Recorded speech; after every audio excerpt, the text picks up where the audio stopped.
and chewy on some hot. Like I told Tish, I see when I like you see them.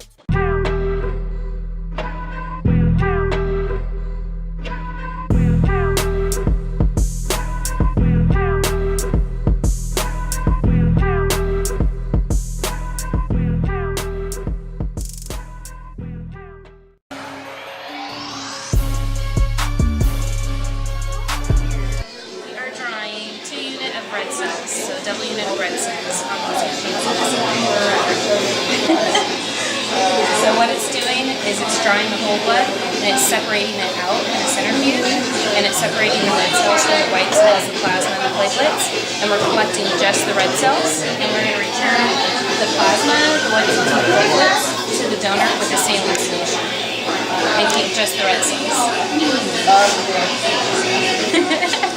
News, and we're here with Evan, and she's going to tell me if she's ever given blood before. So Evan, have you ever given blood before? Yes, this is my 4th time giving blood. Your 4th time? 4th. Wow. I'm a veteran. Veteran. Okay, so where does all the blood go? To people in our community, saving lives. Okay. And how many donors have y'all had today? We've had anywhere between 50 and 60 people donate 50 today. and 60 people. Wow, that's great. Cash Heisman. I'm proud of y'all. Thank you. And that is it. Thank you. For that. Is this your first time giving blood? How many times have you done it? Why do you keep doing it if you don't like it?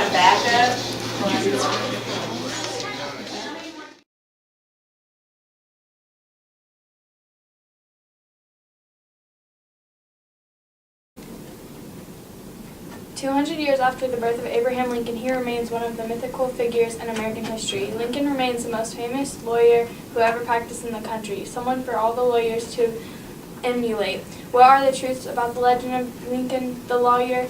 Part of the myth of Lincoln as president are the humble origins in a log cabin. The legend of Lincoln the lawyer is fueled by the self-taught, rough-hewed man who honed his skills to a high level through diligence and hard work to become one of the best lawyers in the young nation. Abraham Lincoln came to the law after failed careers as surveyor and storekeeper. As a young man working on his father's farm, Lincoln came to despise hard labor. His father hired him out to work on surrounding farms, and despite his dislike of hard labor, he became proficient with an axe, becoming in fact what he is known for, a rail splitter. As soon as he became of age, Lincoln fled the manual labor of farming to make his way in New Salem, Illinois. There he worked in a store, eventually becoming a part owner. The store failed and he began liable for not only his debts, but his partner's debts, which followed him for many years to come. He began a career as a surveyor, surveying the new lands of West, hoping to avoid conflicting claims on those lands. That career came to an end when creditors seized and sold at auction his surveying equipment. He also served a political appointment as postmaster for a time while working as a surveyor. Lincoln was unusual for the time and perhaps for present times as well, in that he was elected to the state legislature after one failed bid and became a politician who later became a lawyer rather than the reverse.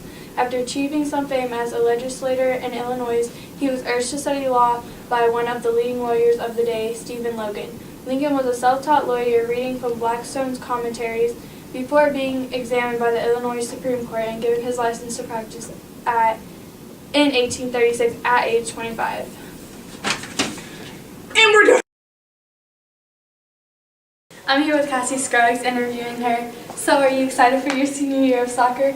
Yeah, I'm really excited. I've been playing for like 6 years. Really? So how do you feel about it being your last? Are you sad? Yeah, You think? it's sad because, you know, all these years been playing. So, do you think y'all are gonna do good this year? We should be good. We've been practicing really hard. A lot of tough everything workouts. right. Yeah, a lot. I'm really sore right now. All right. Well, thank you. The early life of Abraham Lincoln. Abraham Lincoln was born in Kentucky in 1809 to parents of low social standing and little education. During his childhood and early youth, the family would move several times, first to Indiana and later to Illinois. Lincoln's mother, Nancy Hanks, died when Lincoln was still a boy, and the next year his father. Thomas remarried to Sarah Bush Johnston. She later helped raise the young Lincoln. The Gettysburg Address. 7 years ago, our fathers brought forth on this continent a new nation, that all men are created equal. Now we are engaged in a civil war testing whether that nation or any nation is conceived as dedicated. Can long endure, we are met on a great battlefield of that war. We have come to dedicate a portion of that field as a final resting place for those who were gave their lives that the nation might live. It is altogether fitting and proper that we should do this, but in a larger sense we cannot hollow this ground. The brave men living and dead who struggled here, far above our poor power to add or detract. The world with little know, nor long remember that we were here, but it never forget that they did here. It is for us, the living, rather to be dedicated here to unfinished work. They were found here that noble advance. It is rather for us to here dedicated great risk remaining before us, that from these honored dead will take increased devotion to the cause which they here gave the last full measure of devotion. That we were highly resolved that these dead shall not have died in vain, that this nation under God shall have a new birth of freedom, and that the government of the people, by the people, for the people, shall not perish from the earth.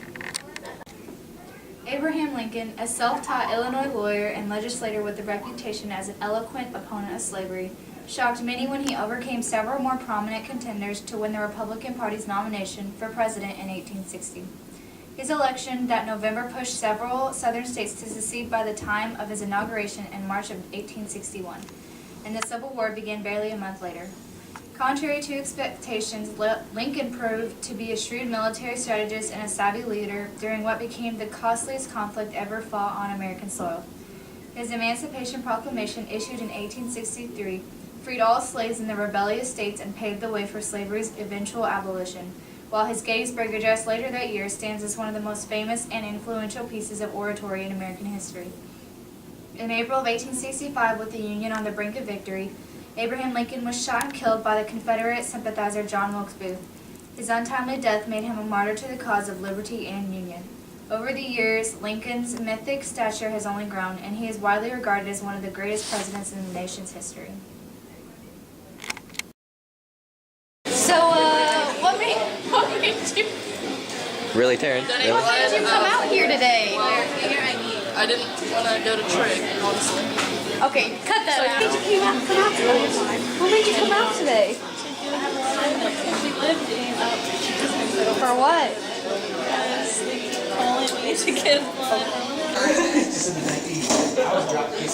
So, what are your best traits during getting blood? Best traits. What did it feel like? It felt well when she put it in. She missed, so she had to dig under my skin. Other than that, it felt alright. Why'd you do it? For the people. For the people. I just did it. I just did it. Yes. Everybody. Okay. One. Alright, don't count down. Caitlin, have you ever given blood? Once. My sophomore year. How'd it feel? I gave blood and plasma.